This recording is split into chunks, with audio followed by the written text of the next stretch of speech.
This is a relay project.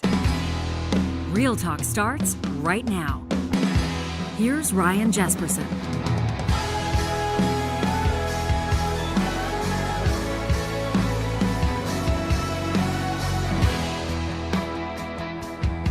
Well, friends, I want to congratulate you right out of the gates on selecting, on choosing with your valuable free time what I already know is going to be one of the best episodes of Real Talk that we've ever done. We have been telling you for weeks. Typically, John, we like to keep our cards close to our chest. Typically, we like to drop the big surprises, the big announcements closer to the episode's airing dates. But when we heard that an all-time Canadian rocker was in town, that a Canadian icon was not only in town for the Edmonton International Film Festival, but had agreed to wake up early and hang out with us right here in our studio in the historic Mercer Warehouse in downtown Edmonton. We couldn't contain our excitement. And it could be that you're taking a couple days off, so we're giving a little extra day. You're giving a surprise to everyone. That's right. And friends, the minute that we announced that Bif Naked was going to be hanging out with us on this very special episode of the show, we started hearing from you. You started telling us how and why her music has connected with you over the years. Some of you started submitting questions into the show, questions that you want us to ask Bif. And for the next 45 minutes or so, we're thrilled to be sitting down with one of Canada's most iconic, most fearless, and certainly most unapologetic voices. You know that Bif Naked's not just a rock star. She's a poet. She's an activist. She's a cancer survivor, and she's a truth teller who's lived her life out loud, from topping the charts to touring the world, from personal heartbreak to powerful reinvention. She's built a career and a life story that has inspired millions. It's been captured in a new documentary that will be screening in Alberta's capital city in a couple of days from now. Here's a sneak peek at the new doc, Bif Naked. I was born Baby Gilmore, but my parents called me Beth. I dreamed of becoming a ballerina, a comedian, an actress in the theater. I never meant to be a singer. I never sang as a child. But life has a way of surprising you. We love this woman. Bif Naked. I didn't follow the path that was laid out for me. I followed my heart and my guts and a whole lot of chaos. Music wasn't something I planned. It was something that saved me. It gave me a voice when I felt I didn't have one. It let me scream when I needed to scream, and whisper when the world needed to listen. Every scar, every tattoo, every song has a story. I'm not just a singer. I'm a survivor. I'm a fighter. I'm a woman who's lived 1,000 lives. And through it all, I've learned one thing. You've got to love yourself, no matter what. No matter what. And in our feature interview presented by Mercedes-Benz Edmonton West, what a thrill to welcome to the studio, Bif Naked. Hello. It's so good to see you.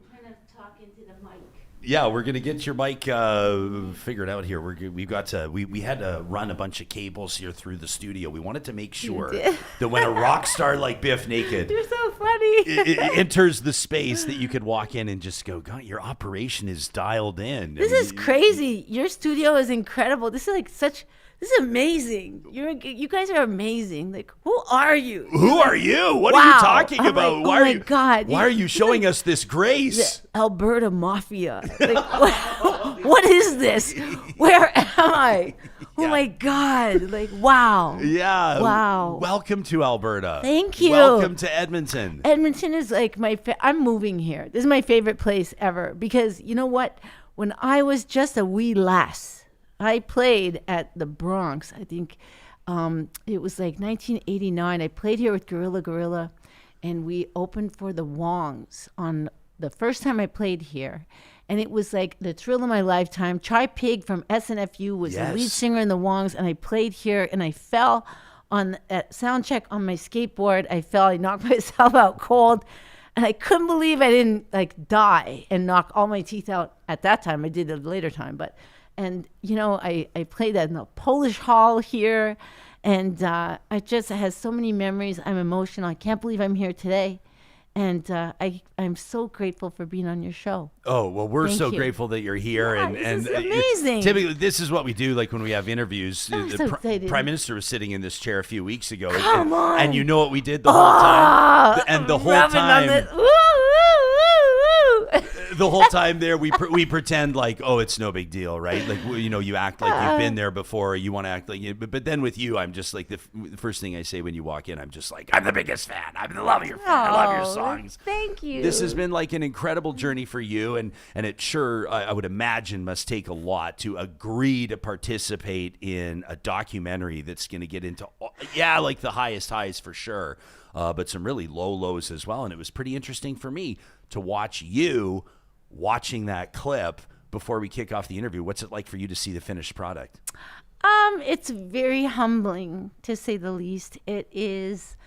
It was such a journey. It was 4 years of working with this crew, the most amazing team ever, Scorgie and Adam, and everyone, the gang, Pollyanna Hardwick Brown was, I can't say enough. I don't actually have the language to put it into words. I'm very weepy when I talk about it because I don't want to get weepy, but I'm so emotional.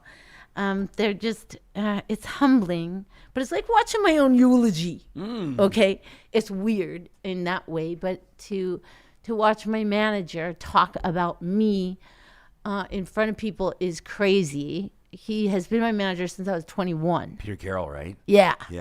And that's nuts. Because I've been very, very lucky. Why am I so lucky? I don't know. I can't say. I have a bunch of guardian angels. I should be dead like a million times. So why am I not dead? I don't know. I'm very lucky. I'm the luckiest girl in the world. He was he in the film, and people have to see it. We'll plug it right out of the gates right now, so people can check out EdmontonFilmFest.com. It screens Friday, the 26th of September. So 2 days after we're doing this episode, 6:30 p.m. at the Metro Cinema at the Garneau. Have you been there, by the way, at the Metro Cinema at the Garneau? No, I've heard all about it. Oh, it's like right at the south end of the high level bridge. It's like this historic theater. It's how theaters used to be, with like the big maroon plush seats and the big opulent walls. Wonderful. With the light sconces, and the popcorn is like Wonderful. legit. They serve beers there. Are you still off? Are you off the beers? I was asking you about the straight edge thing. I can't. When I was a young person, I'll never say a kid because I have to lie in case young people are listening. Right. Don't drink, kids. When you were at least 18. Right. I got tipsy on a tablespoon of alcohol, so I couldn't. I never liked it.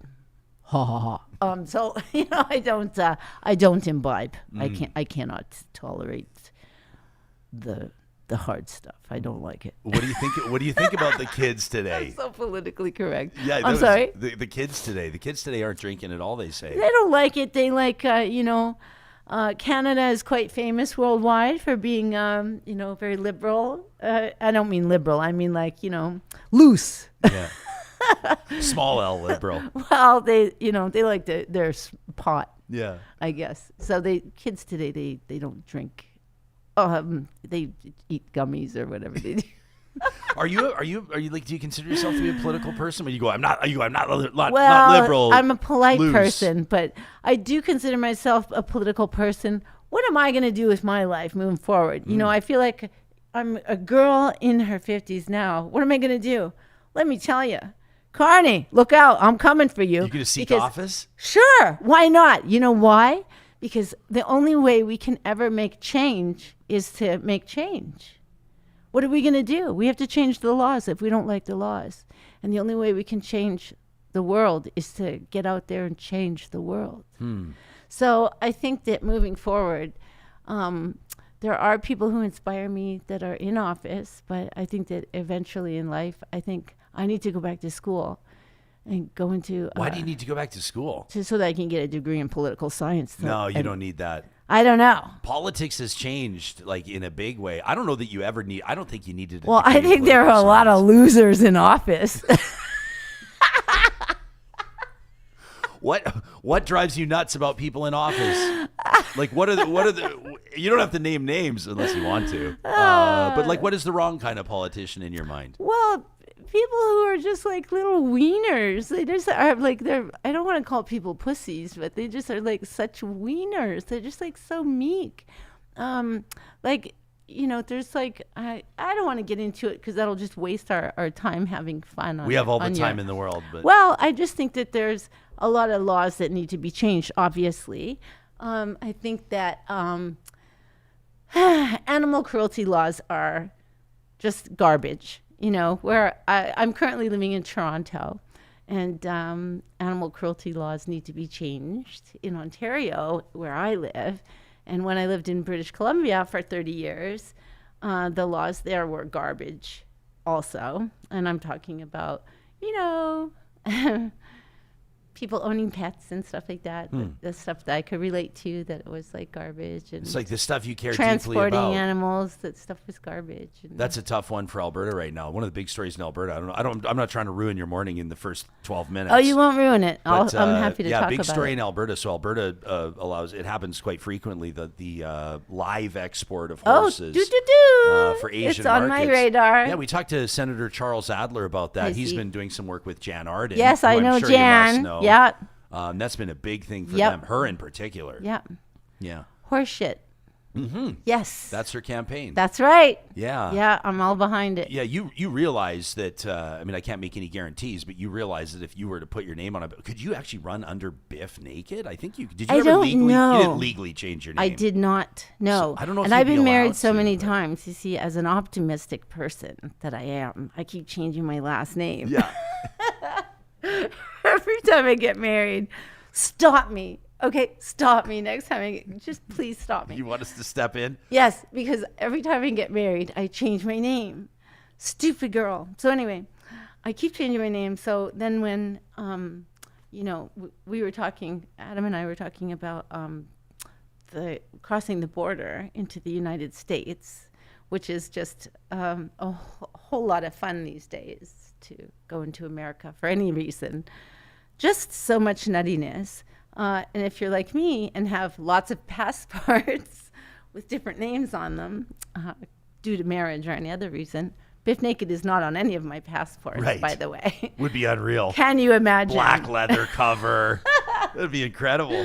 Can you imagine? So anyway, yeah, Naked is not not one of the names on my passport. You know, if that name was on a ballot, though, I think you'd be guaranteed to win. I don't even know if it would matter which party. I think there was a politician in Italy who was an adult film star at one point.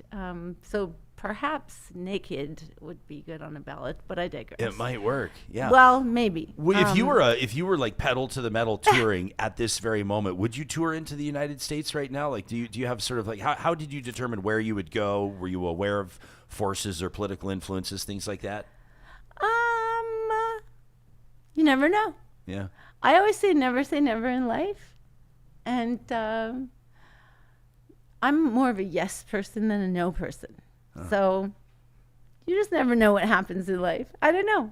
When you say, it's interesting to hear you say, you know, you're like, I should go back to school, get a poli-sci degree. It's like your story here, as chronicled in this film, which is incredibly powerful. We're going to be talking to producer Adam Scorgie a little bit later on in this conversation.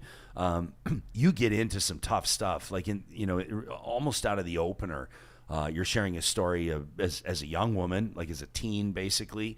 Of enduring some really difficult stuff, a sexual assault in particular that you talk about, and you go on from there. For you, when you talk about that stuff, when you agree to talk about that stuff publicly and on the record, what's that experience like for you, and why do you do it? Well, since my first record, I have always been very candid about my life experiences, and I was really lucky. My first record came out in 1994, and the first single I ever dropped was a song called Tell on You. And Tell on You was also called Letter to My Rapist. And very, very lucky was I that I had a manager, Peter, and a producer, John Dexter, who kind of gave me carte blanche creatively. And almost, at that time, I was an outspoken, I guess, kid, who was just really, in a way, naive enough about the music business that I just kind of thought that it would be, okay to write songs about whatever I felt in my heart and perform these songs. And I performed Tell on You a cappella all the time at the beginning of my shows. And it was because Peter pushed me to do it. And it was kind of like stabbing yourself in the heart in front of a room full of people. And it was cathartic in many ways, but also because the audience was made up of these young girls who didn't have a voice or who perhaps felt that they couldn't say anything. And as much as it was difficult for me, just personally, never mind as a young punk performer to ever feel like I could do that, they would come up to me after the show and say, I really appreciate that you sang that song, or, I could relate to you singing this song. I kind of felt, as hard as it was for me to do it, I felt like I had a responsibility because I was the one with the mic. And I never stopped doing it. So and even in my memoir that came out in 2016, I just felt like I've always been telling these stories. So it wasn't unheard of for me personally to share that, but to be able to kind of go into detail, that was hard. And I'd never really shared all of the details before. So that was a new experience. It wasn't me kind of, enshrouding it in this lyrical language where I could be a little bit vague or kind of, make it kind of poetic and kind of, I guess, not tell the whole story. So it was new in that way, and it was difficult, and also I'm a different person now than I was when I was, 25 years ago. But I'm glad that I lived through those experiences, because then I can, be honest about them, and I've never shied away from talking about it. I think it's one of the most powerful moments in the film when you talk about how you felt sorry for the perpetrators. You felt sorry for the people who were guilty of this crime against you. And you talk about the fact that they had to live with it, the fact that they had to carry it, the fact that they now had daughters and had to move forward with it. It's incredibly striking. I mean, your whole journey, coming up as a woman and like carving out your own spot in punk, like in rock.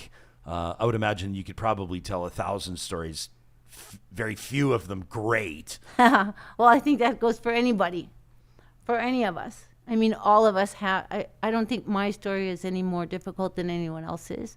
I just think that, again, I'm just the one that happens to have a microphone.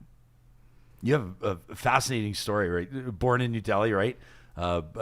Raised by American missionaries who, like, obviously had a strong influence in your life, and then your journey into music and beyond. Your manager, he talks about in the film about how he saw you walking across a crosswalk and saw the same persona, the same qualities. So you were carrying yourself the same way with almost that same drive that you did on stage. Was there always this kind of a sense that before you were Bif Naked, that there was something, I don't know if you call it a higher calling, but that you were drawn to be in front of people, to have a platform, to have an influence, to be a performer? I don't know. I can't speak for Peter, but I think that when I was 10 years old, I was cast in the school play as Goldilocks. And I knew then, even though I wanted to be a ballerina, because I was in love with my ballet teacher, I always knew that I'd be a performer. And I think that a lot of people feel that way. Like when you, if you're in the performing arts, I think that it's just in you. I think that you just want to be a performer. You can't even help yourself. And I knew that I would be either a ballerina, a dancer, or in the theater, or I just knew. What was your moment where you were like, it's happening? I'm waiting. I'm still waiting. No, I don't know. The Tonight Show performance was huge for you, obviously, that big one. I was happy for that because I knew my parents were watching. Yeah. And Jay Leno was great. Oscar de la Hoya was on the couch with me, and his little sister was in the audience, and she stole the CD that Jay Leno had because she was a fan. And he said to me, my sister took the CD. And Gina Gershon was sitting beside me. And obviously she's hot, you know. And so that was like really cool because she had just done that movie with Jennifer Tilly. And so all my friends were like, Gina Gershon was beside you. Was she hot? I'm like, yeah, she's hot. Like, wow. Like but it was just fun. It was just like so fun because we got to go to Los Angeles. And it was just like, I mean, it was just so cool. And Jay Leno was so polite. And so like, he was so tall, and so like it Leno? was like, yeah, it was so Hollywood. It was just like so cool. We could have just died happy. Is that like when it comes to career moments that felt surreal? Is there one that you think of that was like particularly sort of like resonated with you or resonates to this day that might not be an obvious one? They all are. Yeah. All of them. This is. Like, well, really? Yeah, everything is. Like, it's all so cool. Like, and I think that is the key to happiness no matter what you're doing, whether you're a dishwasher or a nurse or a school teacher or a singer. I think that every single day there is going to be a joyful moment in your day, whatever your job is. And I think that is true for every single person in any walk of life. Every day has a moment like that. Every day. Huh. Whether it's a Jay Leno show or whether you are driving a bus. You will find that joyful moment in your job, whatever it is, even if you're babysitting the dogs. Like, truthfully. Which you are doing, by the way. Every day. That's the only time cap we have on this interview is to get back. I love my dog. I love everybody's dogs. I think that, yeah, every day has that moment. Did you always feel that way? Yeah. Or is that a point you arrived at? No. Every day has that. I mean, why not? Huh. Of course. Every day. I mean, why not? How do you balance vulnerability and like strength and power? When I think of you and when I think of your onstage persona, when I think about the message of your songs and how they're delivered, I think of like power and strength and confidence. How do you balance that with a certain vulnerability as well, like you're exhibiting right now? How do you find that? I'm a Gemini. I don't know. I don't know. I have such a pathetic understanding of I know I'm an Aries. That's about all I know. I don't know. That's all I know. And everybody always says to me, "Oh, yeah, you're an Aries. You're an Aries." I don't even really know what that means. I don't know what that means either. And I say I'm a Gemini because I'm actually just making fun of it. But I just think that everyone has that like, I don't know. I can sit here right now and have that moment. But if I had to go, hold on, I got to go sing a song on stage. Then I'm going to go on stage and sing a Bad Brains cover and go, "Whoa," and go in my voice. It's like you doing like radio voice or podcast voice. Sure. I mean, it's just, you just do it. I don't know. Yeah. Are people like when you're walking around in Toronto, do you do it with like the ball cap pulled down and sunglasses on? I don't have to. No? No, and I never did because, I think that I've only ever done this. This is just all I've ever done as an adult. So most people know me. Like I have, the girls at Sobeys know me when I'm, buying apples. When you're out here, you got to check out Christine and Wendy, they all know me from Sobeys. You know them by name? Yeah. We talk all the time. Yeah, I know their husbands' names and stuff like that. We, shoot the breeze. Huh. Yeah. How's your week? I know their cats' names, and we shoot the breeze when I'm getting my groceries. And I was with a friend the other day, and she was bragging about her ability that she says to pick out like the perfect fruits and vegetables. Like she figures that she has a really good sense of where the fruit of the vegetable is, like right in that perfect spot. Oh, that's good. Of ripeness. How would you assess your? I'm terrible. Really? Yeah, I'm terrible. Especially with avocados, I'm lousy. Oh, well, I think I know. I think I know, and then I don't know, and then I stopped buying bananas. 100%. There was a couple of years ago, I bought this book about bananas it was just like bad news. The banana trade is like just terrible. Strawberries to me are the toughest ones to pin down. Yeah, the strawberry that's not they're quite on a bad there yet. list. Yeah, blueberries is what I need because my little Yorkie has colitis and she has pancreatitis. So blueberries are her treat. Yeah, she doesn't get dog treats; she gets blueberries. Did you feel like when you were putting this? I'm going to think of right now. I'm like, make note to self: blueberries to the dogs when I get home. I'm going to be the most popular. They're usually pretty. Yeah, good. most popular with the pups.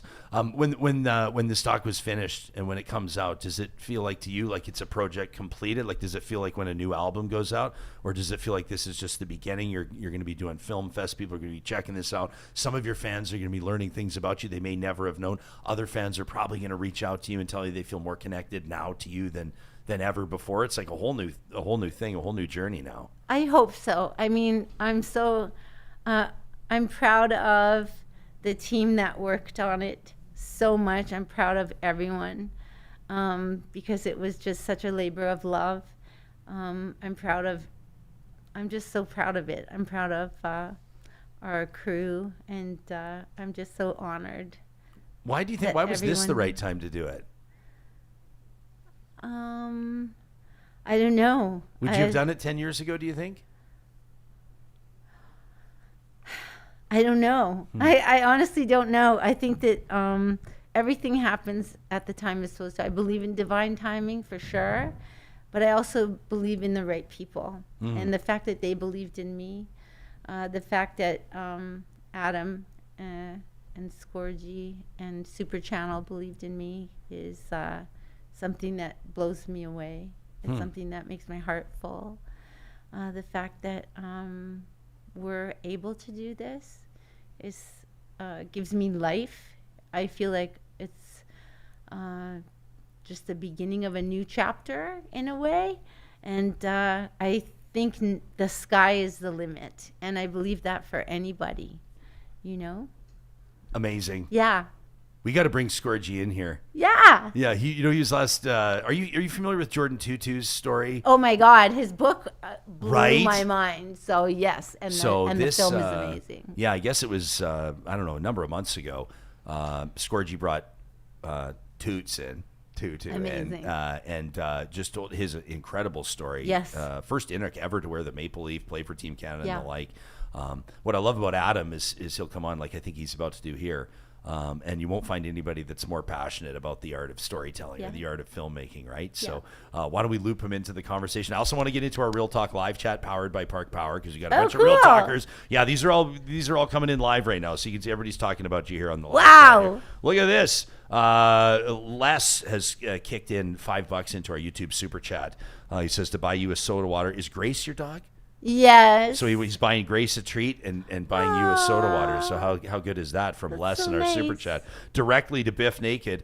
More with Bif and producer Adam Scorgie in just a second. The film Bif Naked screening at Edmonton International Film Festival Friday, the 26th of September, 6:30 p.m. at the Metro Cinema at the Garneau. You can find your tickets right now at edmontonfilmfest.com. Edmonton is here because the river is here. So we care for it, protect it, share it.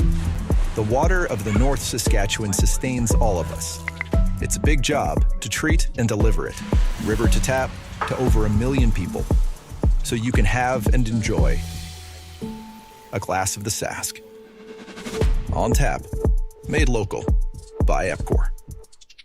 All right. Well, listen, if you're like Biff and me, and maybe you're having like just the tiniest challenge picking out the perfect avocado, trying to nail the schedule on the strawberries when they've hit that perfect point, and you could use a little help, may I recommend the incredible team at Friesen Brothers with 16 locations across the province of Alberta.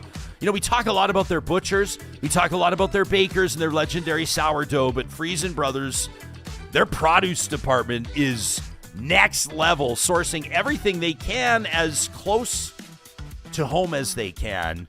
You can go in there and talk to them about it. I guarantee you won't find anybody, and this is a compliment, you won't find anybody more nerdy about produce than you will the produce team at Friesen Brothers, celebrating 70 years this year, still Alberta grown and Alberta owned. Check out their family essentials flyer online at friesen.com. California Closets has you covered if you're looking for custom closets and storage solutions for the entire home. Make the most of your space with their custom organizational systems. I know what some of you are thinking right now. I'm just going to throw it out there. You're going to go, there's no way I can afford California Closets. I've seen how good they look. I've seen how they elevate the space, how they change the game. And one of the cool things about California Closets is that they can work with any space. They can work with any budget as well. It all starts with a free consultation with their design team. So I did like 8 years ago. I didn't have $1 million to spend. Sat down with our designer. We talked about the spaces we wanted to transform. And I'll tell you, 8 years later, it still looks as good as it did the day it was installed. Everything California Closets builds in Canada and installs is guaranteed for life. That free consultation, you can book it today at californiaclosets.ca. It's not too late to get solar up on your roof before the snow flies, and we recommend that if you're going green, looking to keep more money in your pocket, that you work with Solar by Kuby. You can find them online at kuby.ca. That's kuby.ca. They create sustainable energy systems with solar power, carbon offsets, and utility solutions. Plus, they'll handle all the paperwork for you so you can apply for that Canada Greener Homes loan and get that investment installed in time for winter. Imagine opening your power bill and not flinching. Kuby can get you there. They're people-powered. You can get a free quote today at kuby.ca. And our friends at Athabasca University reminding you it is never too late to get serious about your post-secondary journey. Biff, this isn't just to get you to enroll in their poli-sci program, I promise. Athabasca University is Canada's open university with world-class accredited online degrees and courses designed so you can complete your education wherever and whenever it works for you. Rip through an undergrad degree in 2.5 years if you're up for it. Take 5 years if that's what you need. You're setting your own pace, and your only commute is to your device. That's just a couple of the AU advantages. You can learn more online by visiting their site. That's athabascau.ca. Athabasca University, Canada's open university. All right, we're going to introduce you to producer Adam Scorgie in just a second. And, of course, we want to continue our conversation with Bif Naked. But I want to make sure that I get into this Real Talk live chat as well. Powered by Park Power. A lot of people are sharing their favorite spots in Vancouver and Toronto, and of course, the conversation is going to produce now too, because this is where we take it. We didn't even get into your fashion tips, by the way. Listen. I was picking your brain the minute you walked in here. That's right. Giving us all the secrets. That's right. On how to look your best on and off stage. I absolutely love it. This is so much fun to be hanging out with you, Biff, and we're grateful that you're here. Let's loop in the producer of this documentary. He's the man behind Scorgie Media, Scorgie Productions, and it's always great to have you on the show. Adam Scorgie, welcome back to the Real Talk studio. Thanks, brother. It's always great to be here. Yeah, man. I was saying to Biff, I'm sure you heard in our green room, I said nobody gets more excited about storytelling and the projects he's working on than Scorgie. Why was this one? No, you have limited time. You're working on all kinds of different projects, and obviously, the business reality is you can only do so much at once. Why was the Bif Naked project so important to you?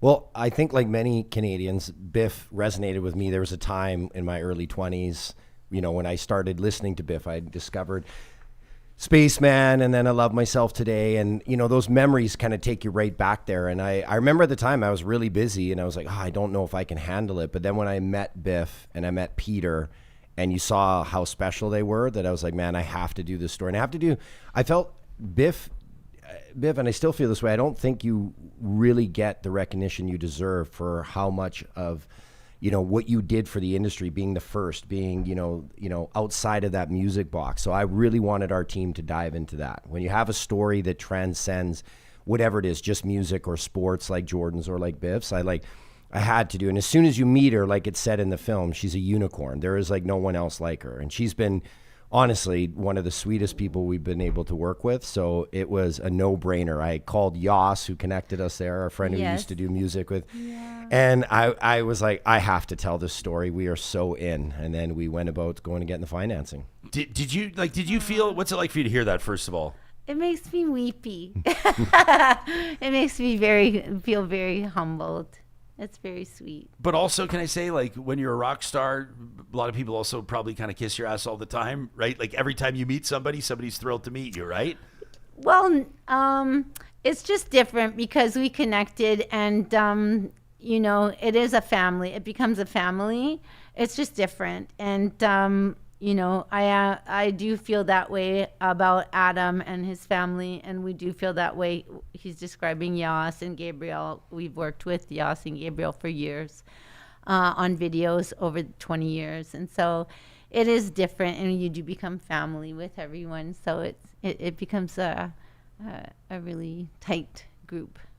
The stuff that you talk about and the stuff that this film tackles is, I think, resonate with people in many, many different ways. Your personal journey. I mean, you're joking about the divorces, but that's even a big thing to talk about, you know, for a lot of people, right? Like a lot of people, that's the last thing they want to talk about. But you signed up to do it. Yeah, there's a lot of vulnerable things, and I think that's the human stories that we all share. It's relatable, and heartache is definitely something, and health issues are relatable. I mean, and the thing about it is, you know, even in our own room, we've all been married. We all have, you know, family, and as we all grow. Everyone has kids, well, except for me. You know, they took my ovaries out, so, you know, I got dogs. But basically, I breastfed my dog, so it still counts. No, just kidding. But still, you know, and we all get older, and we're all going to start losing our parents. So it is relatable stories, and we all still, you know, we all have dark moments, and we all need to lean on each other just in the human stories. And even with, you know, we're talking about Jordan. And, you know, it is, everyone can relate. And even coming here on the airplane, I mean, I met a girl on the airplane who had to go to Toronto from Thunder Bay, and she had just lost her father. And we were hugging on the, you know, boarding the airplane. And it's because, not because I'm Bif Naked and she's a fan, it's because we both have dads. And we both relate on a human level as daughters. And so I think that's what the difference is with the film. I think that we just all relate. This is a really powerful moment in the film where you and people close to you, including in your healthcare journey, share about your cancer diagnosis. More on that in just a second. But here's a scene from the documentary Bif Naked. I had just gotten married to my second husband, and 3 weeks after our honeymoon, I felt a really hard pebble. You know, it was like up here. It was up here, and it was just, I just knew. I went into my GP's office. I went with her, and I was so fucked up. After about 15, 20 minutes, I'm like, fuck. The bells and whistles went off. It was definitely cancer. I was so happy that I was diagnosed. I was so happy. I had never really had a vacation from touring. I was like, oh, thank God I get to stay home. It's like my cancer vacation. The first thing that she said that didn't surprise me at all, which was, I'm glad it was me and not my mom or my sister or you. Wow. You know, I was really... Yep. Glad it was me. Yeah, I'll stand behind that. And if it happened again, I'd say the same thing. And right now, I know 2 girls who are going through breast cancer. And I'm so happy that I went through it before them, because when they have no one else in their life that can, that they can even bounce ideas off of. They don't know anything about chemotherapy or what to expect. There's something so valuable about having peer-to-peer support and about having somebody who can, show them the ropes. I like being able to be available to volunteer with rookies. And that's something that I discovered, that I have a passion for, that I'm good at, that I love doing. And I never would have discovered that about myself had I not been through cancer. And so I think that that is a gift that I was given.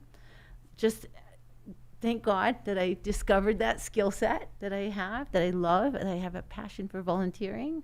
And I never would have known that had I not been through cancer myself. Incredible. Yeah. See, how can you not want to share the story with, right? Like Bif inspires even when she doesn't try to. She's a true, legend to help other people and do that. Like that's where as soon as we met, and then me and her manager Peter really connected too, right? He was like, this guy gets it. He gets the passion.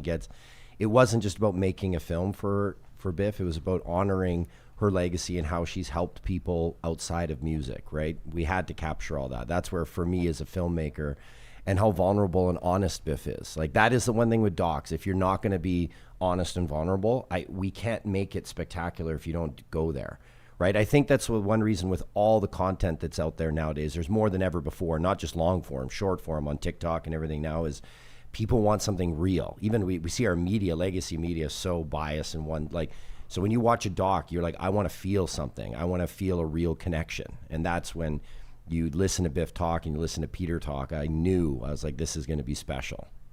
So how do you start with a project like this? Because you don't just stick a camera in somebody's face, regardless of how comfortable or experienced they're on camera, and just say, tell me about your highest highs and your lowest lows. I mean, there's got to be a process. There's a ton of work, and that's where Pollyanna had read all the books, and then you re-listen to the music and you start going, oh, okay, I love these songs just because I love them listening on the radio. But then once you read the book and you understand Bif sharing pieces of her stories, right, as she's going through these things, right, Lucky's about her battle with cancer and stuff like that, right, that you start going, oh, she was giving you these tidbits, and that's why she connected with audiences in such a special way, is because she was sharing her experiences, right, in a poetry and in a musical way to help people connect, and then sharing her openness and rocking the tattoos and her look that no one had done in Canadian music. Like if you try to, even now, you try to think, who's the young Bif Naked of today? There isn't one. Who is the young Bif Naked of today? There's a couple. I know a couple of singers that I am very proud of. Yeah. That I think they're. See, Bif's too nice, really cool. But no one can name. You try to name who is the new Bif Naked? There isn't one. You could maybe make comparisons in the United States, right? Maybe Avril Lavigne, kind of, but I'd still say Bif was much more open in her talking, a much more FU attitude, being honest, right? Yeah. So it was that was just like, we have to tell this story, and I'll tell you, I've done dozens of premieres all around the world, and I'm excited for Friday because at the Calgary Film Festival we did the world premiere, and something happened that has never happened before. Obviously Bif was there for the Q&A and she did an acoustic performance afterwards with Peter, but we received 2 standing ovations, which got me emotional in the back because I always stand at the back. I can't sit. I kind of pace and watch everybody's emotions, right? Because it's like your child that you've been working with 3 years. And you've grown this family relationship with Peter and Bif, and you want the audience to like it. And seeing their emotional reaction, but we got a 5-minute standing ovation for Bif. And then she was supposed to perform. She's like, well, I don't know, do I start? Because everybody's still, and then everybody just sat down, and then she walked out and then got another one, right? Which I've never experienced. I've done a lot of premieres, and that was a powerful moment, but absolutely deserving of Bif and Bif's story. And it let us know that we'd hit the right nerves, and the whole audience wanted to meet Bif and meet Peter afterwards and talk about the film, which was incredible. Did you, when it comes to Canadian musicians, we use the word icon. Are you comfortable with the word icon, by the way? I don't know. Yeah. I don't know what to say. In my kitchen, I always go. I'm in my own kitchen. I cook. I like cooking. Yeah. I don't know. But I think Adam's right. I think I'll tell you something. This is one of the highest compliments I can pay anybody, just out of university. I had an old Jeep Cherokee, loved it. Stick shift, beautiful, sport edition. Nice. Spent like every dollar I had putting 2 12-inch woofers. That was the jam back then. Even though it rattles everything. Oh, the license plate would rattle. 2 big Rockford Fosgate 12-inch woofers, and Spaceman, that tune of ours, would pound. That's and nice. I just like, but yeah. Anyway, you occupied this incredible space in Canadian music. But were there others like coming up? And I mean specifically Canadian artists that either you felt a connection to, or that you did connect with, or that you kind of came up with, or that you've admired their body of work, that maybe their careers resonate with you. You had a connection with them. Oh, for sure. I mean, is that a thing with Canadian artists? Of course. I mean, for sure. I mean, I have to always say Chai, Pig, and SNFU. When I was a young kid, absolutely. I mean, he was my idol, 100%. He was my idol. I wanted to be like him. He was, he gave me advice. I wanted to emulate him on stage. I wanted to, I got to sing with them at the Polish Hall right here in Edmonton. And they came on the Rap Punk Pop Invitational tour that I did. And that was like just the biggest thrill when they were I think they did one record for Epitaph at one time, and that was very validating. I got to be on 2 of their records and do duets with Try, so that was like the thrill of a lifetime. And when Jan's Arden came out and she had the single I Would Die For You, I used to sing it in the mirror. And then to become friends with her was a big deal for me. Yeah. And so that was really pretty cool. Have you seen the Chai mural in Edmonton? Yes, yeah, I super took pictures cool. in front of it Just with my White dog. Ave. Yeah, I know people are really proud of that. Yeah. Cassandra's watching us live on YouTube right now. Oh wow! Hi, Cassandra. I want to thank you for your YouTube channel membership. Fantastic. She says Bif was on is it PWD Allies podcast last year. Said you were talking about your advocacy on food insecurity, and yes. Cassandra said she'd love to hear you speak to that today. Well, gosh, we could talk forever about that. It's so Raise the Race was a organization that I was able to do something for in Vancouver before I moved to Toronto. They had this kind of like a thing where they did you ate for a week on what would be what people on welfare would have, $21. $21? Yeah, for the week. Left over from, like, it was just an example. It's not accurate, obviously. It's probably less. But it's like once you've got your government support or whatever, and then you've paid for your housing and... Yeah, and it's probably less. Yeah. And I live in Ontario now, and it's even worse. I mean, now it's worse. And post-COVID, it's worse. And I just think that people don't think about it. And now it's even worse. Like when you think about food insecurity and what groceries cost, people really have the wrong idea. And we could talk about this. This is a whole episode. Yeah. People don't realize what the differences are for people especially people who have to live. And here in Alberta, it's really bad. So if you want to talk about disability rights and what people are getting. Happy to. Have you been paying attention to this story? Alberta is really, really bad. Are you talking about the clawback? Mm-hmm. Yeah. So for people that maybe aren't familiar, I mean, I don't mean to take the mic away from you. You could just tell the story. But if you want to speak to it. So we call it AISH. It's assured income for the severely handicapped, that's right? And so you've got like, I think it's about, and folks can correct me if I'm wrong. I know that we've got advocates here, even in our live chat that can speak to it. But I think it's approximately $1,900 or $1,700 a month or something like that. Which that's all in for everything. It's terrible. Not let alone any specific supports or health services that maybe required or whatever. And then the federal government has the basically the top up, right? Which I think is about $200. Someone can correct me, but the Alberta government has the only jurisdiction in Canada, the only province or territory that if you are an AISH recipient with your income essentially capped, that the provincial government will claw back like the $200 from the AISH recipients. It's the only province that's doing it. One of Canada's wealthiest provinces. I think it's embarrassing. Yeah, it's awful. I think it's awful. And I think it deserves more attention. Absolutely. Thank you for even talking about it. That's amazing. Yeah, it's really bad. And here in Alberta, I know there are a couple fantastic advocates that are online. If you use the hashtag AISH, you'll find them. And I know that this year particularly, and you and I talked about it offline, we were talking about America and their new president and what a knob he's considered by many of us. Adam's going, oh. We're going there.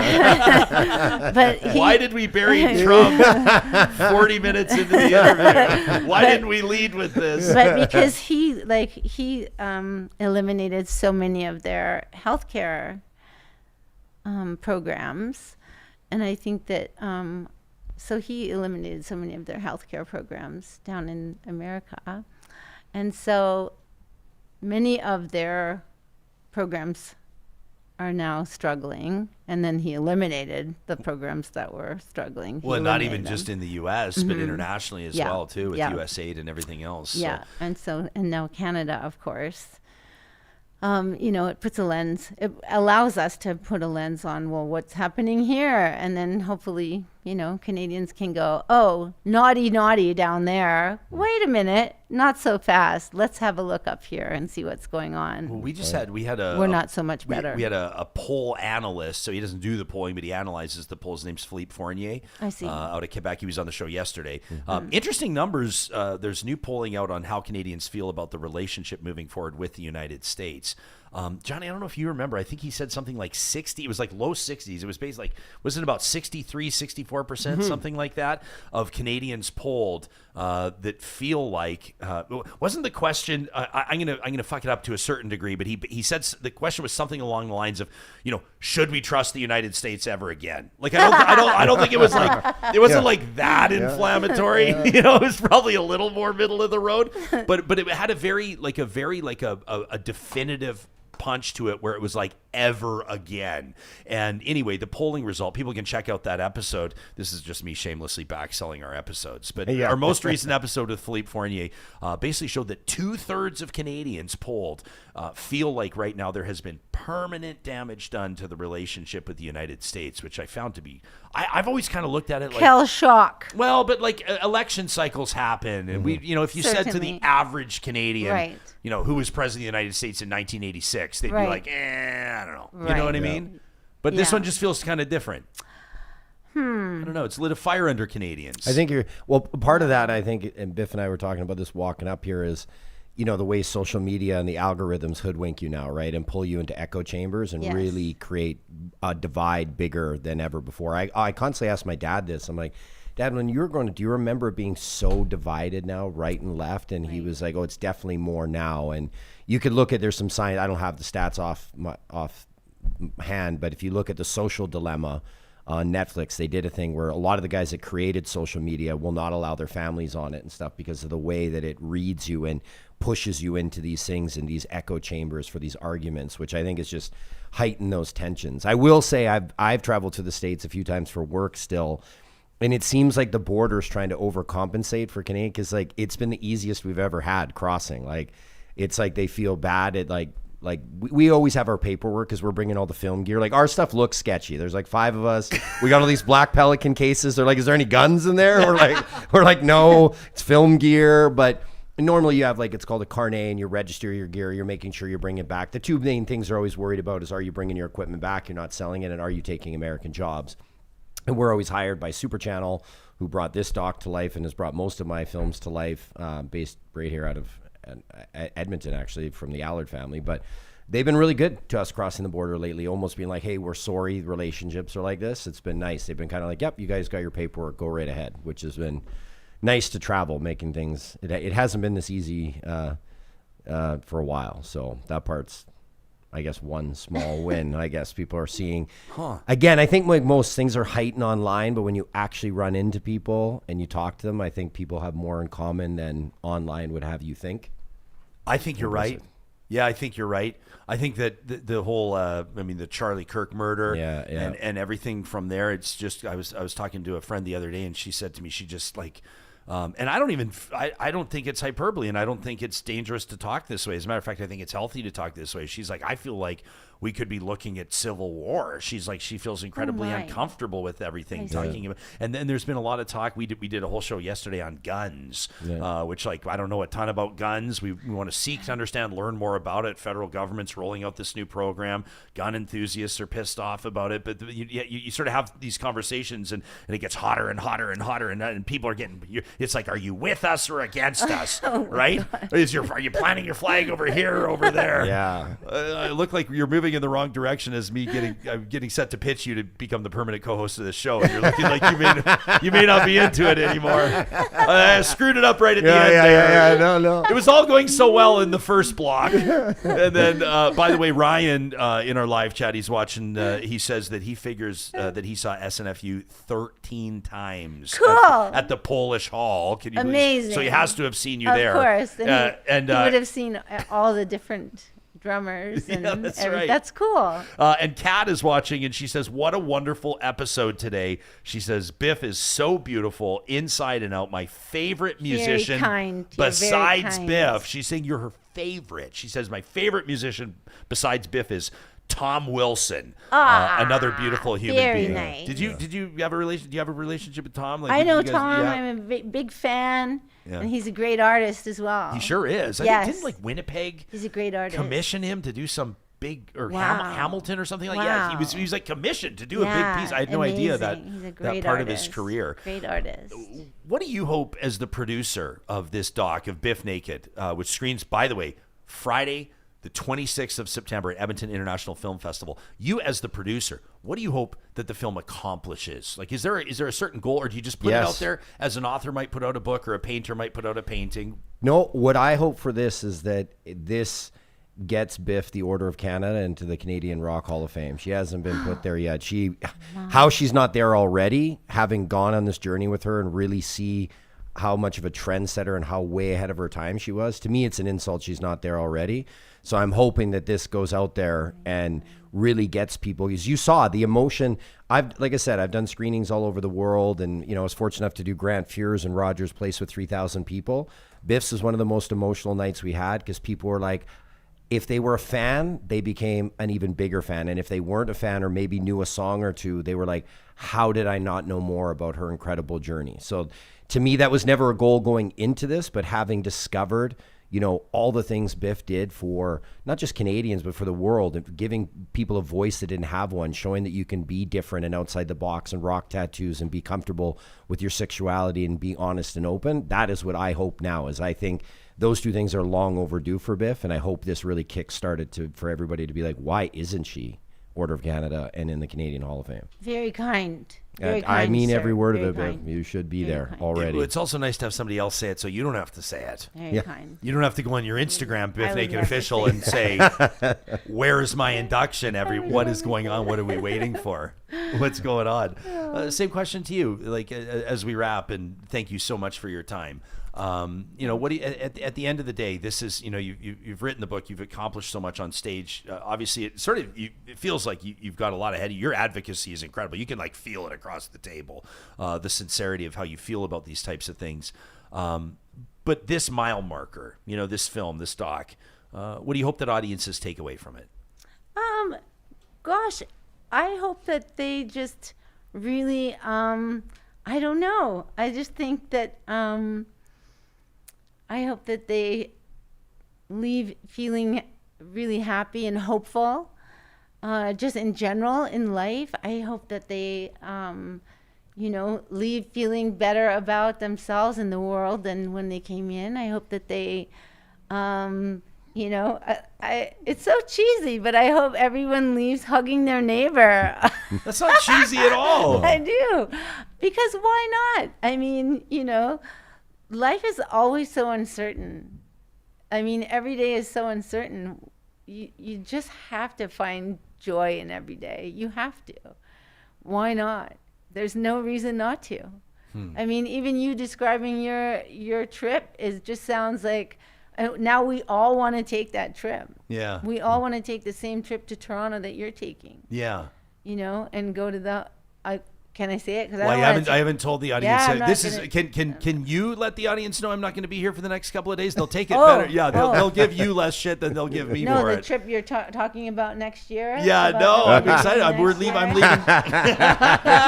We'll leave straight. Maybe we'll be. No, we won't be on the same flight home. You got a film preview. You got a screening here. But yeah, we're going to the airport straight from here. Yeah, the trip you're doing next year. Yeah. But I mean, that's my point. It's just these joyful things in life. Like life is uncertain. You have to live every day with joy, no matter what. Yeah. We had I feel compelled to share this right now. It's heavy, but I'll just share it. I've not shared his name on the show yet because his family had asked us not to, but it's been a really difficult week, actually. On Sunday, we lost a good friend of this show. Yeah, Dr. Darren Markland.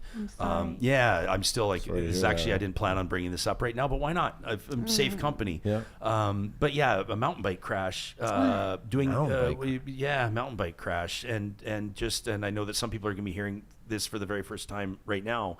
But it just like this guy, like an incredible physician, worked out of the Royal Alexandra Hospital, which is Edmonton's inner city hospital, and just did incredible work in advocacy. He was like, Adam, how you described like these forces that we need through COVID. Like, have we ever been, first of all, more unified and then more polarized than in COVID, right? And he was like, when our show first launched 5 years ago, he was in like the first 5. I think he was on the second episode. He was on like the first 5 episodes as this like voice of calm, this voice of community, this voice of credibility, voice of inclusion. Never strayed from his convictions on the importance of like science and evidence and strong public policy, community standards, you might call them, how we treat our most vulnerable, the resources we provide, but also didn't look to like own people online, right? When he could have. He was smarter than everybody in the room, but he didn't act like that. An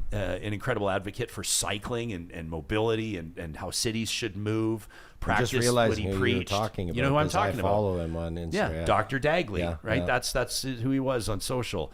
And we had,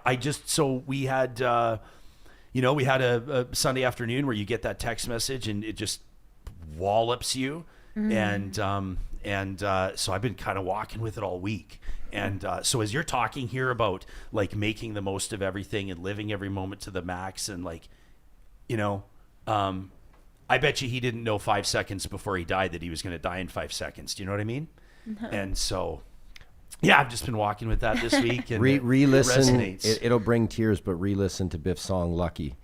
I heard it differently for the first time after understanding what Biff had went through, and it is insane. Like, we are the lucky ones, right? To re-listen to it, you'll hear it differently after that, because I hear it differently. I hear Biff's music way differently, and this isn't a sales pitch, but I really, guys, there's still tickets left for Friday to come in and enjoy the premiere, and Biff will be doing a Q&A and an acoustic performance, it is so powerful to watch this with an audience and then have Biff there to talk about it afterwards.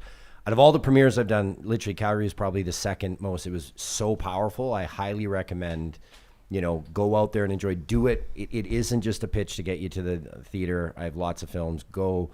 The emotional experience you will get from it, you will come out of there feeling like, wow, Biff was a trendsetter and inspired me to do whatever it is in my life. She will. Like, if you don't come out of this inspired, I think you might need to check your soul, see if you need a reckoning. But it is, I highly recommend you try to get the last few tickets on Friday and come see it in person with Biff there. You can get your tickets to Bif Naked screening at the Metro Cinema at the Gardner on Friday, September 26th by visiting EdmontonFilmFest.com.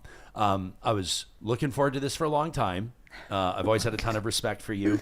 But I'll tell you, I'm never going to forget you grieving with me at the table at the end of this. I saw your tears, and that means the world to me and to everybody who loved Dr. Markland, and to people that have fought breast cancer, for people that have endured divorce, for people that have survived sexual assault, for people that have grappled with whatever in life, to be able to see somebody like you with a platform and an incredible reputation and a legacy, willing to talk about it and just wear your heart on your sleeve like you always have is really, truly remarkable. Thank you for being here. Wouldn't have missed it. I'll see you next time. Yes. Promise you come back? Of course. All right. And Johnny and I are only half joking about the co-host thing. If politics doesn't work out, and if you really do love this building as much as you say you I love it. I love it. It's showing so cool. up every morning to this building. You know, it's so cool. With technology, I already just got ChatGPT to do it, but like a mock contract. A just mock for you deal, to look at. Just graze over. Just go. Go and sign it. There's really nothing to lose. Just say I agree. Just say I agree. We'll call it a verbal contract. My manager's listening right now. Peter's got, you haven't dealt with the ringmaster as he's credited in the end of the film. He was supposed to You have be to win here. him over too. Oh, I absolutely love it. And Scorgie, you're such a beauty. Obviously, goes without saying. Love the work that you're doing. We haven't even talked. I mean, it's not the right time to do it, but we haven't talked about the other projects you've got going on. We'll get you back on the show. We look forward to it. Thanks, brother. And thank you for bringing Bif to us. We appreciate it. Of course, a pleasure. I meant that. I think that's what's up next for Bif, and I'm glad I was able to bring her here. And Ryan, thank you. We did come in. Bif came in early to make sure we did your show because that's how much I respect you and wanted to get you guys together. So, well, that means the world to us. Yep. Thanks very much. I don't know where we're going to go from here. I guess we're all going to go wipe tears in the back. in the same month. I don't know who we're getting next. me and Mark Carney in a bouncy castle. I like where this is going. Maybe your campaign launch for the next. We'll see how it goes. All right, that's Bif Naked and Adam Scorgie. And how lucky are we to call them both friends. Again, EdmontonFilmFest.com for more. It is Wednesday, which means that our friends at Tourism Jasper give us a chance to step outside of the news cycle to basically take a look out to Jasper National Park and, of course, celebrate what lies in wait out in Jasper. MyJasper Memories presented once a week right here by our friends at Tourism Jasper. And this week, I want to make sure that the Jasper Dark Sky Festival is on your radar. So here's the website, jasperdarksky.travel. This is a festival, again, at jasperdarksky.travel that has been running for 14 years. This is the 15th anniversary of the Jasper Dark Sky Festival. We went out as a family, I think it was 2 years ago, and it absolutely blew our minds. Jasper, of course, is one of the world's largest dark sky preserves, which means that it is literally one of the most magnificent places on planet Earth to see the constellations, to see the sky. From October 17th to 26th, join us for another season of stargazing, of stories, of cosmic adventures under those starry skies. From science talks to stargazing. Plus, they've got the movie in the park that goes down, which is so much fun this time of year. Weather's still cooperating, but it's dark enough outside for it to really, really resonate. You're going to look up and just be wowed. They've got an Indigenous-themed event, which you won't want to miss. The Jasper Dark Sky Festival has it all. And coming up on Saturday, October 25th, that final weekend of the festival, they've got a free live music concert with Talk. Johnny Talk is going to be there performing. You know the Canadian singer-songwriter best known for his hit single, Runaway to Mars? Do you remember the day that we came into the studio early morning? Listen to this just for a minute. Tell the story. And I sat down and I said, I talked to the music director, Brandy Taylor, about what her favorite rock songs are right now. And she gave me a list. And the first song on this list was a new song by this Canadian named Talk. And I'd never heard of it. And I played it 10 times on the way to work. And I played it here in the morning. And it changed our lives. We played it all day long that day. I was in my office, and Johnny, of course, because the technical director of this show just does an unbelievable job. So we basically have studio speakers that are wired into every element, every area here. So including in my office. Yeah. And I'm sitting in there getting my head ready for the show, just getting mentally prepared. And I said, don't worry, everybody. Doesn't happen too often. I said, you got to hear this song. And you cranked it up, and I left my desk, and I walked in, and I was like, who is this? It had a little bit of Mumford & Sons, a little bit of Bruce. It was gosh. We'd never heard anything like it before. Yeah, so good. I would sing a line from it, but I would disgrace it all. So Talk's going to be out there in Jasper, and the concert is free, which is absolutely incredible. That's on Saturday, October 25th. Plus, they've got a drone show, which is like one of these new things, right? Now you're talking my language. Right? It blows my mind. So they'll have a stunning drone show. It's going to be fun for the whole family. Again, this is the Jasper Dark Sky Festival from October 17th to 26th. You can learn more figure out your accommodations in the cabin capital of Canada. Check out some of the new restaurants, new bars that are opening up in Jasper. Tons for you waiting out in the national park. Again, that's Jasper Dark Sky .travel, the 15th annual Jasper Dark Sky Festival. MyJasper Memories is proudly presented by our friends at Tourism Jasper, weekly right here on Real Talk. Okay, so this is going to sound like I'm making up stories, and I'm not. So I will say, telling tales out of school. Telling tales outside of school, because I already told the Bif Naked Spaceman song with my 12-inch Rockford Fosgate subwoofers in the 91 Jeep Cherokee Sport that I was driving. And that is a 100% true story. Another 100% true story. I didn't think I would tell two subwoofer-related stories in the same episode. Sure. You will remember that I went car shopping. I picked up a nice, gently used car. This was a few years ago, right when you and I first moved into this building. And it was like, I think it was like the day of, or at least the week of, you showing me that Talk single, Runaway to Mars. And I went and I go to the guy's house, and he's got the car all like polished and ready and vacuumed out and sitting on his driveway ready for me to test drive it. And he's showing me how to connect my Bluetooth to the sound system, and he's got he's got this gleam in his eye, and he goes, there's a couple subs in the trunk, and he kind of had the gleam in his eye, right? And I go, okay. And so we fire up the car, and I'm like pulling out of the driveway, and I go, and he lives right by the QE2. So as I'm merging onto the QE2 to like basically hammer down on this thing and see if it can drive, I hit Runaway to Mars by Talk, and it like starts like all chill. Everybody knows the song. Yeah. But then probably like 30 seconds in, the bass just goes boom, and it just like lands. The bass lands. And I remember the whole seat like started shaking, and the smile just goes up my face. Any mechanic listening right now will like bury their head in their hands and be like, this is not how you're supposed to buy used cars. But right away I was like, I'm buying this car. Yeah. As a DJ, I remember, so, shout out to Brandy Taylor again, music director for Sonic 1029. She sent me this list, and it was the first song. Like, I just hit play on the playlist. Like, I wanted to hear the new rock songs that were in rotation that they had. And I remember thinking, why haven't I heard this song? Like, who is, like, I thought right away, I'm like, is this Mumford & Sons? Is this whatever? Is this, I couldn't put my finger on it. It didn't quite sound like them, but like, who is this? And I remember listening to it like 10 times on the way to work before I played it for you.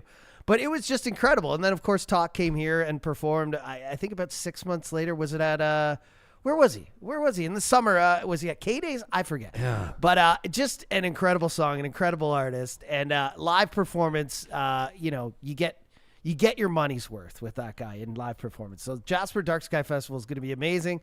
I was just up there last weekend. I told you again, I didn't put the photo in, but just the way that like pieces of that town are hollowed out, Ryan, how like pieces of it are ghosts. I was driving down the main strip, and on the right, there's a gas station that's just been torched. And, there's all these little sprouts of life around it, grass growing back. Of course, now the leaves are falling from the trees, but just nature is finding a way to come back. Man. And people are so much, it's Canada, it's Jasper, people are nice, but there's so much more considerate of each other now. Everyone knows that everyone's still struggling, still coming back. Everyone's supporting, everyone's tipping a bit more. Everyone's, buying a coffee for their neighbor. It's an incredible feeling in Jasper right now. And if you've never been, now is the time to go, A, to just support them to get back on their feet, but B, just to see, like I did a wedding ceremony as a DJ there. And to the left of us, just, there's like a square, not a mile, but just a huge patch of forest that is gone. It's just black. And then right next to it is a river and a mountain and all these re-emerging plants and a wedding ceremony going on. It's a surreal experience right now in Jasper. I actually think, and I was telling this to somebody the other day, a golfing friend of mine, and you still have time to get out on the golf course too, by the way. Yeah. This isn't like paid advertising here. This is just us sharing our love for Jasper, I think. I know a lot of people are sharing their own experiences. Ms. B, by the way, says the dark sky is such a great experience. It's so cool. Ms. B, 12 out of 10 recommends. How about that? Ben says he's going to check it out too, and Others are saying that they have checked out the Symphony Under the Stars as well, out in Jasper, which is super cool. But it's like, to me, I was saying to my golfing buddies, their 100th anniversary of that golf course, and they got it open in time for Canada Day, which was like incredible. When you hear about the amount of fairway they had to replace, the trees they had to clear, it's insane. The greens they had to, I think they rebuilt 7 greens. But like to see it bouncing back and coming back, I said to him, like, some people, I don't know, to say it, like, real talk, some people may be dissuaded from visiting Jasper, going like, oh, it's burned out or whatever. It's, first of all, parts of it were obviously greatly impacted by this fire. But the natural, like, fire is part of nature. Nature is beauty. And the striking, like, there's tons of green out there still. It's wild. I couldn't believe it. I said to him, I was that like, it's already when have you back. ever, and I don't mean this, I don't think it will come across as insensitive, but let me just say, like, when else do you ever have a chance to golf through a natural disaster, right? To see it, to see the force and power of nature on an immaculately manicured course. And you could say the same thing once they can open Moline Canyon again, or once you get out on Moline Lake, or once you go to Pyramid Lake, or you're going to see it. I think that I'm hoping that Marmot just gets the most snow they've ever seen in their entire life at Marmot Basin this winter, so they can make sure that they have a big season too. It's just, Jasper's such a special place. And like, this is just funny. We had the reception for the wedding this weekend at Pyramid Lake Lodge. Oh, did you? You know, it's right on the lake. So as soon as 2:00 hits, we got to turn the music off. So, like, you know, they're adamant about it. So I turn the music off, and somebody yells, "Let's go swimming!" And like 10 people went out and just ran down in their bare feet out of the reception hall and went skinny dipping at like 2 a.m. Like, obviously they were safe. Like, there was a little alcohol involved. So they weren't actually swimming. They were just wading into the water. But it's just, Jasper is the most special place. I mean, you've got Banff, you've got all these other amazing places in Alberta, but Jasper just holds a special place in my heart. And it's extra special now that it has kind of come together, held hands, been through this horrible tragedy, which is still, you know, you still see the effects of it as you're there. And I don't think it's wrong, like you said, to be present in a place that's had a natural disaster, and to, I don't want to say be a sightseer, but we should be exposed to that, because we should see it, and we should, tell our premier and other people to invest more in fire safety and avoiding it. And like you said, it's going to happen. Wildfires happen. They're natural. They happen a lot, but they're happening a lot more now, right? And there's ways that we can prevent them more. But man, did that town ever try? You had guys, I mean, we told the stories, who were fighting fires down the street from their own house. Their own houses are burning. That was on fire. Yeah, It's it's insane. wild. I mean, they had to like be. Yeah, we've talked about it a lot, but I mean, I think it's always worth recognizing and remembering what they did. Like, a lot of these firefighters had to be like, I mean, I'm not saying forcibly pulled out of Jasper, but they had to be ordered to leave when it got so out of control that it was no longer safe, because they were still there with their trucks trying to do everything they could. Bulldozers, like, you imagine running dozers during a fire, trying to create fire barriers. I mean, just wild stuff. Noob, who was watching us today, and it's always great to see Noob try again in the chat, basically said, what a powerful show today. He says that he said he had a couple tears drop a couple of times with Bif, and Noob goes on to say, I think now is a great time to introduce my daughter to some Bif Naked. Says, I always asked the world for my daughter to be loving and fierce. I love that. And he says, I can show my daughter what loving and fierce looks like with Bif. How cool is that? I also want to recognize, and I see like Cheryl outside and other friends of ours. Cheryl just basically says, I can't even process. She says what I've just heard about Dr. Markland. She says we had coffee together at Coffee Outside. This is something that Darren was one of the organizers of for quite some time. Cheryl says, I'm going to have to process this. A life very well lived. May we truly live every day. As news had kind of been reaching people, and I did want to take some time to talk about Darren, just because I think he's just such a remarkable person. I always struggle when you get to that point where you start talking about somebody in the past tense. It's always just a very shocking. I always think, these mental exercises, if you were able to look ahead in your life for a week and hear yourself talking about someone in the past tense, someone who's still here, well, what would you say to that person? knowing that within a week you wouldn't see them anymore. Never suspected that would be Dr. Markland.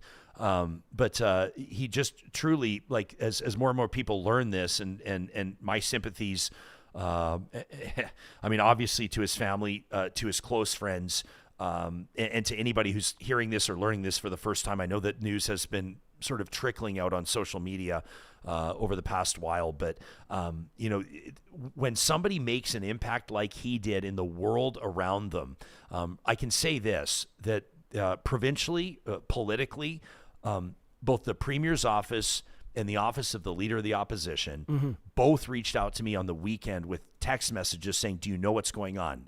Do you know what this is all about? Because people were posting, Claire Martin, like the national forecaster who spent a lot of her career in Edmonton, had posted something along the lines of, I know a lot of people in Edmonton are grieving right now. My thoughts are with you. But at the wishes of the family at that time, nobody was sharing. The information hadn't been made public. And I just thought, to me, to be hearing from elected officials in the highest office in the province on both sides of the, as we'll say, both sides of the legislature, was a recognition to me, in them verifying it, that this was a person whose impact went well outside his medical profession. It went well outside his cycling community. It went well outside politics. Darren was never afraid to apply political pressure where it needed to be applied. He was never afraid to hold decision makers, lawmakers, funders to account when they needed to be held to account. But at the heart of all of his messages, at the heart of every one of his appearances on this show and other talk shows as well, was just an incredible sense of empathy, an incredible sense of connection to his fellow human beings. You always knew when you talked to him, it was like obvious. It almost felt like the medical profession had found him in a way that was like a higher calling. And I think you could say that about a lot of people in medicine, a lot of people probably in education and first responders and the like. But he just had such an incredible heart for people. Probably, in my mind, his most powerful advocacy, Dr. Markland's was his willingness and openness to talk about his own struggles and how the medical career and the real challenges that doctors and nurses and medical practitioners and others, hospital administrators, security guards, janitors, you name it, the pressures and the stresses that they were feeling were having a real impact on him. And I thought that his willingness, as someone with a big platform, I think he's got like 75,000 followers on Twitter alone, but his advocacy and his I think the ability that he had to be open and vulnerable himself, not unlike Bif Naked on the show today, but to share about his own challenges, his own exhaustion. He would talk about how he needed to take steps away. Look at this. I mean, this was his last post ever on X, and I guarantee he didn't know it was his last one. But he had spent the weekend. It looked to me like he was out with his dad. They were fishing. But he said, I am ready for winter. Also, I'm tired. And look at all that wood that he had chopped and stacked, and he was getting ready for winter. Those words, I am ready for winter. If you read very deeply into that, I'm not saying that he was hinting at anything. He wasn't hinting at anything. And I'm tired. And now he's resting. And he's resting. And that will be the post that will sit at the top of his account until it's not. And I don't have anything necessarily profound to say here, except just to say that our hearts have been heavy all week. And this is a guy, John, it was about 3 weeks ago. I was stepping out of our Mercer Warehouse studio, and not literally, but he almost ran into me on the sidewalk. Not literally. He was riding responsibly and on the road, but he was on his bike. Where else would he be on? And I screamed out. I said, Doc! And he kind of hammered on the brakes and looked over, big smile. And he was on his way to the hospital and didn't have much time to talk, but we connected, and I gave him a quick hug and just let him know how much I missed him. Said, we'll have to get you back on the show. That was probably 3 weeks ago, maybe a month ago. And, I'm just always struck by those moments. You just never know when is the last time that you're going to talk to somebody, when is the last time you're going to see somebody. You never know when your last post on social media is going to be. For me, I try to keep that in mind. Try not to call someone a stupid asshole, with what could be my final post ever on social media. Well, dude, just don't go to bed with it. Just don't go to bed with it. When you get angry, it's such a fleeting emotion, right? And anger leads to fear. Fear leads to everyone not being closer. And I do the same thing nowadays. I also try to put myself in other people's shoes. Like, why does this person have this opinion? Why are they yelling at me? Why do they have, maybe there's, usually if someone's angry, it's not that they're angry about what they're talking about. There's something else below the surface. So we all need to be better to each other. But I'm glad you brought up Darren today, because he was just a very thoughtful person, very intelligent person, a great guest on the show. And I saw the same thing you did, which was a lot of, people grieving but not mentioning his name over the last people hadn't since been the 21st. notified, And he had a lot of people who cared about him, and a lot of people this was a shock to. And I think like Biff said, be joyful every day, live every day, to the fullest you can. We can't have a great day every day, but just at the very least be grateful. That's such a smart thing to say, Johnny. And it's like, it's not realistic. You and I were talking about this off camera. It's not realistic to, like, everyone says live every day like it's your last. Well, if it's my last day, I'm maxing out my credit cards. If it's the day before payday, it's I'm not taking going to be as good. taking 1,000 people out for lunch. Like, if it's my last day, you're going to know it. But seriously, to treat those relationships, and we said it in Positive Reflections earlier this week with Heavy Hearts before the information was public, and so I just wanted to share, generally speaking, where my head was at. But try to reconcile those relationships. Try to ensure that the people in your life know how you feel about them, right? Dana's watching us live on Facebook right now, says, thanks so much for talking about the doc. She says he'll sure be missed. M. Aitken says, always hug your friends and family. You may never get that chance again. Others are saying, Ken says, to truly celebrate Darren's life, Ryan should start cycling to work. Man, he used to say the same thing. Damn it. And you're lucky it's fall and it's going to be super cold soon, and you'll probably get out of this. Darren Markland would not have accepted that excuse. He would tell me to put on your ski goggles and your helmet and get those fat tires. And you guys know that I don't even live that far, so I literally have no excuse. Ryan says, may his memory be eternal. Just a ton of you are sharing these. We could sit here and read so many more of these comments. Matthew says, may he rest in peace, Ms. B, rest well, Doctor.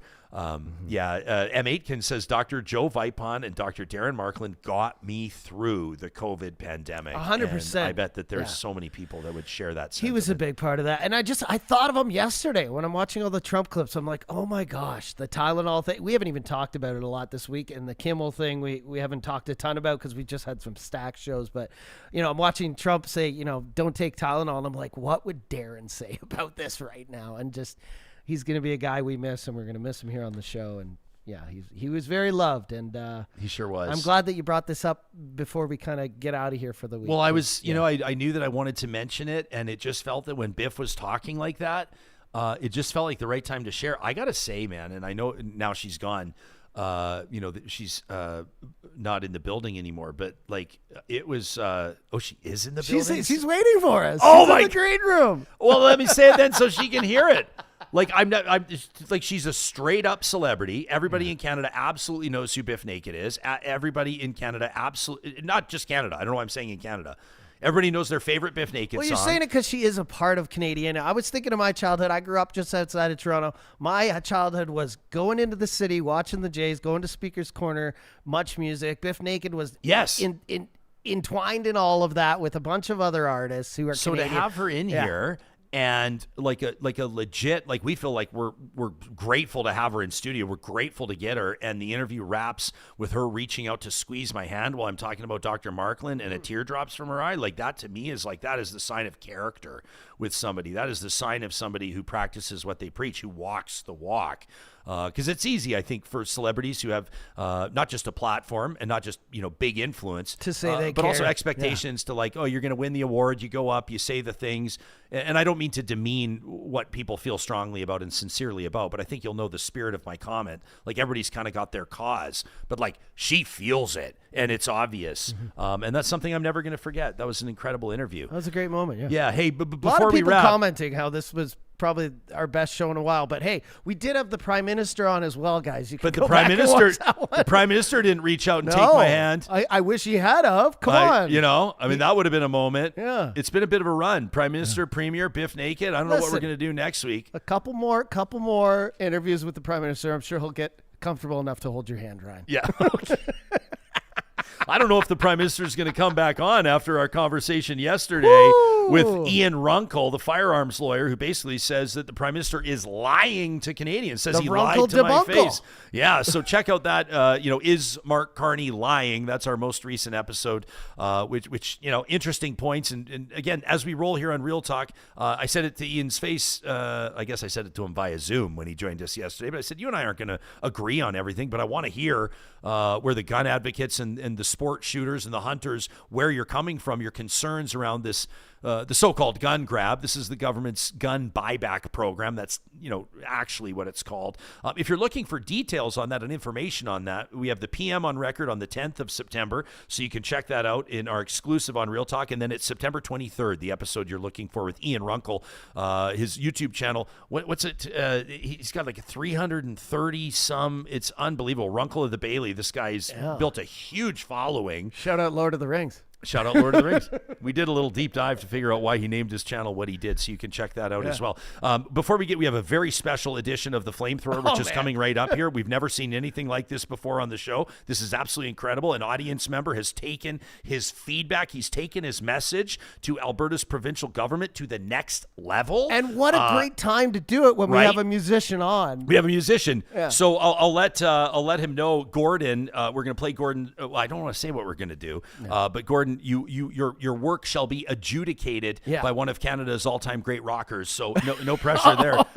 But before we do, and before we throw to that, do you think that Gordon knew that was going to happen when he submitted this masterpiece to Real Talk? I don't think so. This was meant to happen. But real quick, did you watch Kimmel's monologue last night as he returned? What did you think? Okay, so I'm hanging out at a friend's last night. We were here late. We were getting the studio ready for Bif and Scorgie, and I said, oh my God, I forgot Kimmel's back on tonight. And we went home, we watched it live. And it was, Kimmel's a thoughtful guy, and I knew he was going to get a little teared up, maybe because of what had happened and the outpouring of affection. People were going to cancel Hulu and Disney Plus. So many Google searches for it that Disney straight up said, we're going to lose money here. Let's bring him back. But I also thought it was telling that he got choked up when he started saying, it really wasn't my intention, and I hope you know this, to make light of the killing of a young man. Yes. And he started to get why am I getting emotional now?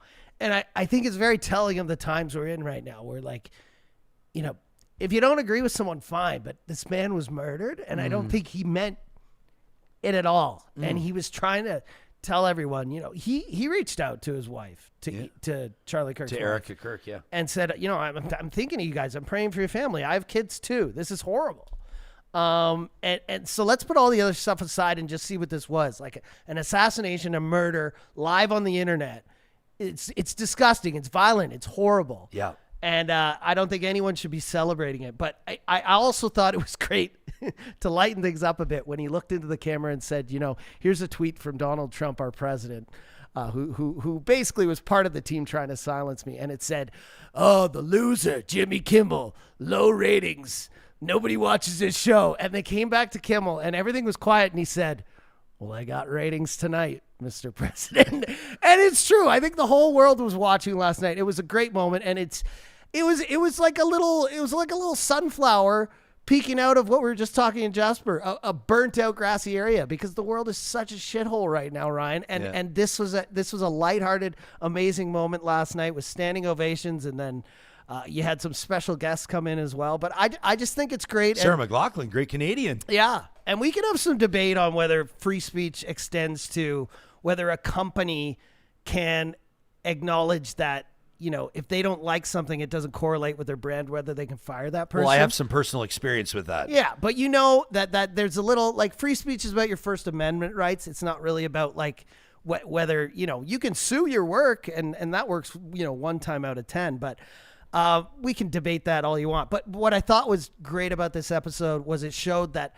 people can make a difference. All those people who emailed ABC, who went and canceled Disney, who went and canceled Hulu, who even went on Google and searched about how to do it, even if they didn't do it. Conglomerates, companies, these big organizations that run our lives in the world, that's where you got to hit them. You got to hit them in the pocket, and you got to hit them where it hurts with money, and you can make change. Absolutely. Yeah, I thought it was a great monologue.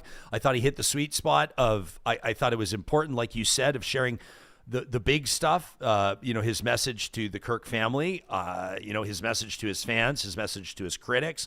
I thought it was interesting to hear that Joe Rogan had reached out to him. Yeah, I thought it was interesting to reach out to like Candace Owens and Ben Shapiro and some of, who would be perceived as his political, I don't want to say political Ted Cruz. enemies. He played clips of Ted Cruz on his podcast And saying, then took a couple swipes at him, like Ted would take it, Jimmy, but that's the whole thing. And it's entertainment. And sometimes, I've had things in my career I would take back.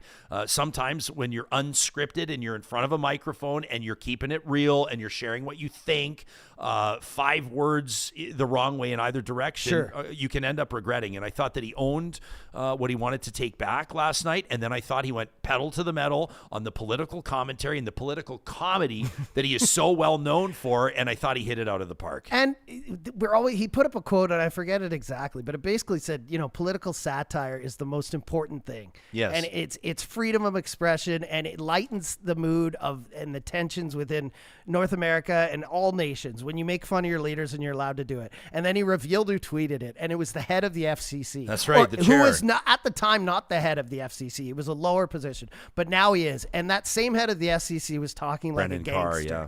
He was saying, we can do this the easy way or the hard way with Kimmel. And when you start hearing words like that, then it does start to sound like we're living in some sort of dictatorship. I don't want to be the conspiracy theorist, but whether you're left or right now, like Donald Trump has been out of his mind for the last 2 weeks. The Tylenol thing is a whole other level. We got to be able to make fun of these people and be zero repercussions.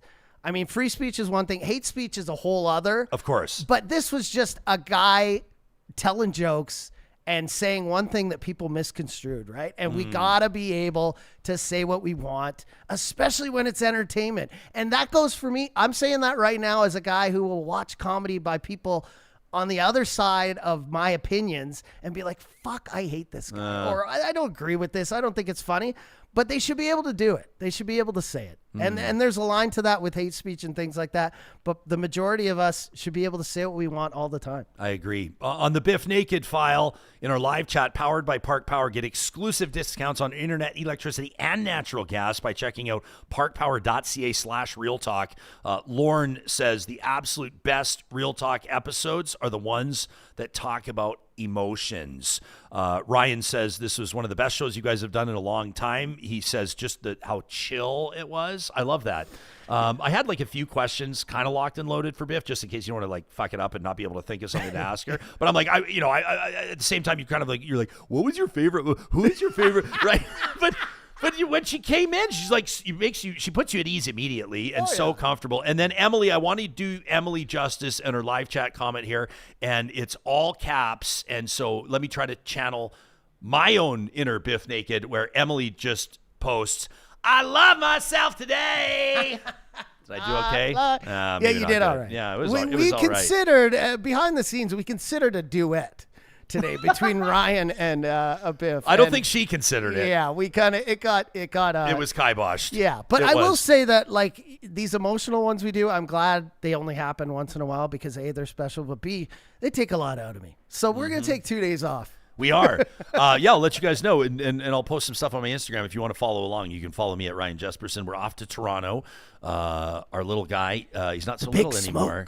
The Big Smoke, celebrating his 10th birthday. And so we're taking him on a dream trip to Toronto so he can watch his beloved Blue Jays. Let's be careful. Don't go any farther. Don't go any farther and ruin any surprise. I'm not going to ruin any surprises. You're a great dad. You always have something Going to hang out with Supriya. Pocket. We're going to brainstorm. Supriya and I are going to brainstorm about what's next for her collaboration here with Real Talk. Take lots of pictures of you and Subs. We'll take lots of pictures, and then we'll be back at it Monday. Again, Supriya will join us back on Monday. That'll be the 29th. I'm looking at the wrong. Yeah, no, it is the 29th of September. That'll be our next episode of the show. We have an innovative and hilarious submission for the flamethrower. We've never received anything like this in the 5 years of the show. Watch all the way to the end credits today. Okay, so you got to do that in just a second. But before we do, I mentioned you do have a limited time to still get out and enjoy the Ranch Golf and Country Club before the 2025 golf season wraps. We are so proud to partner with the team at the Ranch, Alberta's #1 public course and the home of the Real Talk Golf Classic. By the way, circle your calendars for Thursday, the 18th of June. June 2026 for our 5th annual Real Talk Golf Classic. The Ranch is a fun, laid-back, accommodating public golf course. You think I'd play anywhere else? Their conditions through the year have been absolutely spectacular. You can book your tee time today. You've got time to squeeze in another 18 before all those leaves fall at theranchgolf.com. I want to talk to you about how Alberta wins with Play Alberta. Not only is Play Alberta the most safe and secure way to bet casino, sports, and lottery online, and not only does all revenue go right back to the province, that's a big deal, by the way. Provincial charities are assisted by the Play Alberta revenue, but Albertans are winning big every single day. 10, 50, I've even heard $100,000 won daily on Play Alberta. And best of all, for a limited time only, new players can receive a $1,000 casino bonus. You can learn more by downloading the Play Alberta app. Check out all those great offers and get started today. More details at playalberta.ca. Please play responsibly.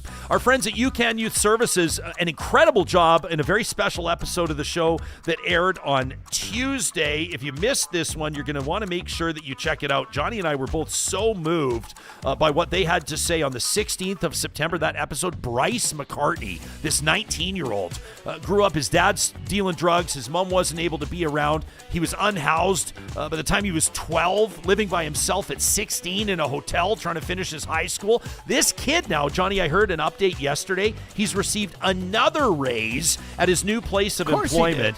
A graduate of the UCAN Ready to Work program. Bryce in particular, the Road to Work program, but they've got several different ones where they're helping young people out of harm's way and onto a path of economic independence. We are thrilled to name UCAN Youth Services as our charity of choice this year, and we encourage you to consider them with your philanthropy, including your estate planning. You can learn more at UCAN.ca.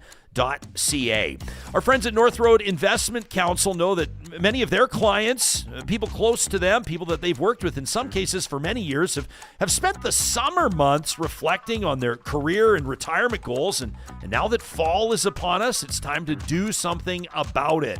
North Road Investment Council works with Canadians who have built successful careers and now want to ensure that their wealth is being organized to deliver a successful retirement. The typical client at North Road has at least $2 million in investable assets coming from analytical, detail-driven professions, engineers, architects, dentists, doctors. If that sounds like you, the team at North Road is interested and open to a conversation.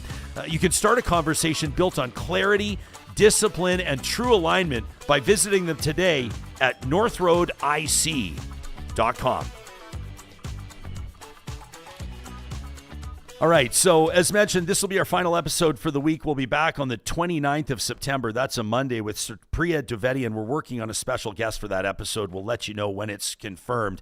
That means that we will wrap this episode with a tradition presented by our friends at the DQs of Northwest Edmonton and Sherwood Park. That's right. These are your hottest takes. Many of you, multiple hot takes through the week. It's the Flamethrower, presented by the DQs of Northwest Edmonton and Sherwood Park, but this one is different. That's right, this one's going to be way different because we got an email from Real Talker Gordon, and it changed the game. So apologies to all the rest of you emailers. You could and probably will hear your submission in a future week. But Gordon says to us, Jespo, I'm a real fan of Real Talk. I participate in the live chat when I can, and I'm usually fairly subdued. But when I heard that Premier Danielle Smith was banning classic novels, undertaking what amounts to censorship of our school libraries, it spurred me to action. Gordon says, so I wrote the song you're about to hear as a protest to the conservative book ban. Gordon says, I've never written a protest song before, but this one felt different. He says, I sure hope you like it.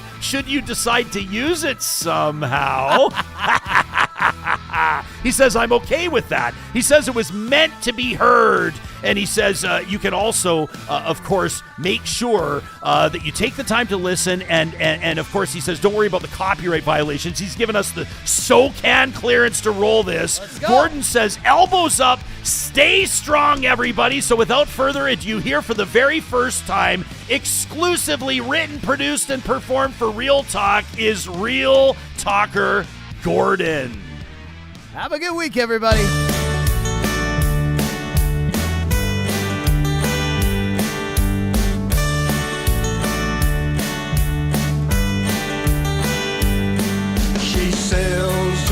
seat with a smile on her face, and the walls all crumbling down.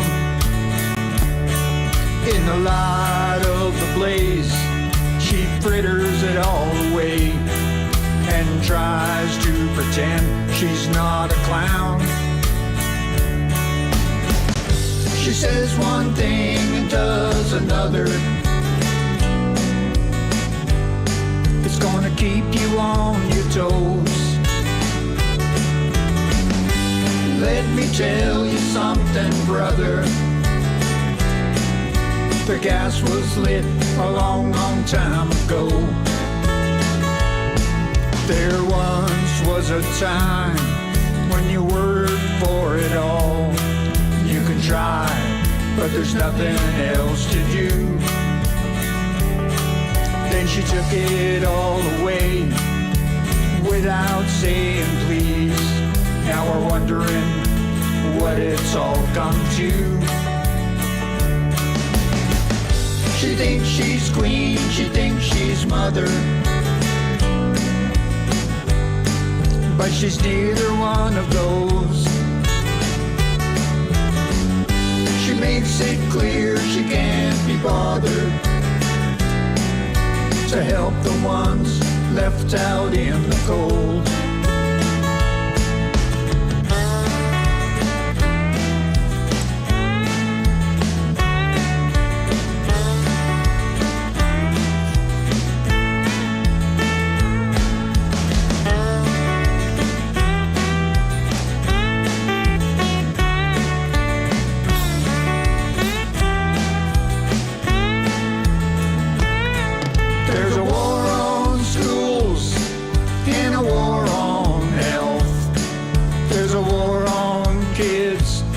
Can't help themselves. There's a war on pride and a war on skin. This is how it all begins. She banned all the books that she didn't like. We stare slack-jawed at the rest.